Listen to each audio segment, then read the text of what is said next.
Capítulo 20. Raf. Entrei no bangalô do cirurgião. Tavi, Jeb, Gris e Kaden estavam todos deitados em maçãs, recebendo tratamento. Kaden havia ocultado o fato de que também tinha sido ferido, um talho na parte baixa das costas. Uma ferida pequena, mas que ainda precisava de pontos. Orrin e Sen estavam sentados em cadeiras do outro lado deles, com os pés apoiados nas maçãs dos pacientes. Assim que me avistaram, Tavi e Orrin soltaram assovios insultantes, como se eu fosse um dandy fanfarronando. Jeb aprovou minha transformação. Já estávamos todos nos acostumando com a sua cara feia, disse Sen. Isso se chama tomar banho e fazer a barba. Vocês deveriam experimentar de vez em quando. Havia uma boa quantidade de unguento e compressas no ombro de Jeb. O cirurgião me disse que alguns músculos dele foram dilacerados e que teria que ficar com o ombro imobilizado durante várias semanas. Nada de cavalgar, nada de fazer qualquer tarefa que fosse. Jeb fez caretas por trás das costas do cirurgião, fazendo que não sem emitir som. Dei de ombros, como se não pudesse passar por cima das ordens do médico, e Jeb fechou a cara. Uns poucos dias de descanso foram prescritos para Gris também, mas Tavi e Kaden tinham feridas menores que só lhes trariam desconforto por um dia, não precisavam de qualquer restrição nos seus deveres. O cirurgião, de alguma forma, não sabia que Kaden não era um dos nossos e presumia que ele era apenas outro soldado. Aqueles dois podem ir tomar banho, falou o cirurgião. Vou fazer uma bandagem neles depois que tiverem se limpado. Ele voltou a cuidar de Gris.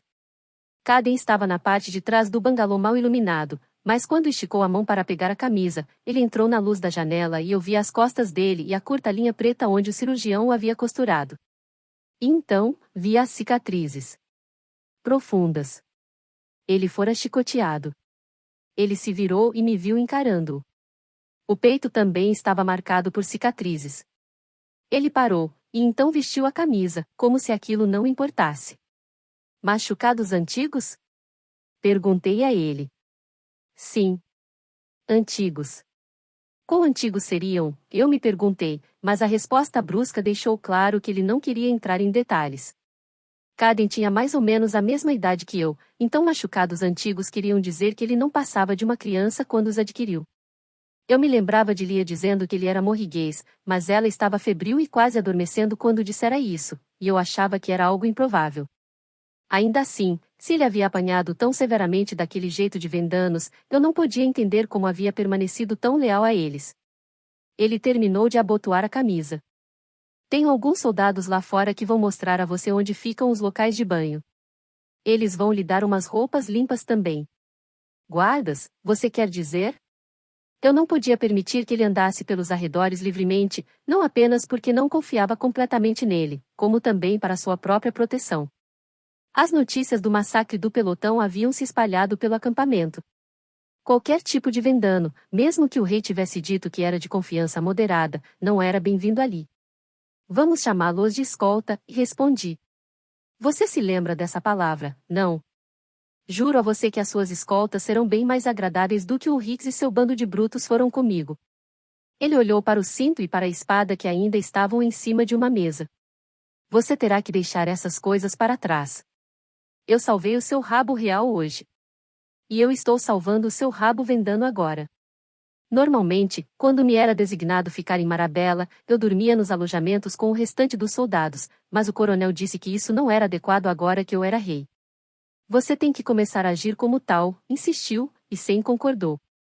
Eles ordenaram que uma tenda fosse arrumada para mim. Tendas eram reservadas para embaixadores e visitantes dignitários, os quais usavam o posto avançado como um posto de parada. As tendas eram maiores, mais extravagantes e certamente proporcionavam mais privacidade do que os alojamentos que abrigavam os soldados. Eu havia ordenado que uma tenda fosse montada para Lia também, e entrei na tenda dela para me certificar de que tudo estava em ordem. Um grosso tapete floral fora desenrolado no chão, e a cama dela estava cheia de cobertores, peles e diversos travesseiros. Uma lareira redonda estava cheia de lenha e pronta para entrar em ação, e um candelabro a óleo havia sido pendurado para proporcionar alguma iluminação. E flores. Um pequeno vaso estava cheio de umas flores meio que púrpuras. O coronel deve ter mandado um esquadrão inteiro ir atrás de mercadores carroceiros que as vendiam. Havia um jarro colorido de água em cima de uma mesa coberta de renda, junto com uma provisão de bolinhos amanteigados ao lado. Coloquei um deles na boca e recoloquei a tampa no lugar. Nenhum detalhe fora esquecido. A tenda dela estava bem mais equipada do que a minha. É claro que o coronel sabia que eu verificaria tudo para me certificar de que ela estivesse confortável. Avistei o alforje dela no chão ao lado da cama. Eu havia dito ao camareiro que o trouxesse tão logo a tenda estivesse pronta. O alforje também estava manchado de sangue. Talvez fosse por esse motivo que o criado o tivesse deixado no chão. Esvaziei o seu conteúdo na mesinha da cabeceira para que pudesse levá-lo comigo e ordenar a limpeza dele. Eu queria apagar todas as lembranças dos dias passados. Eu me sentei na cama dela e folheei um dos livros da bolsa de Lia. Era aquele do qual ela havia me falado, a canção de venda. Aquele que mencionava o nome Geselia. Deitei-me e afundei no colchão macio, olhando para palavras que não faziam qualquer sentido para mim. Como ela poderia ter certeza do que aquelas palavras diziam? Ela não era uma erudita. Eu me lembrei da expressão de Lia lá no Sanctum quando tentou explicar a importância disso para mim. Talvez não seja por acaso que eu esteja aqui.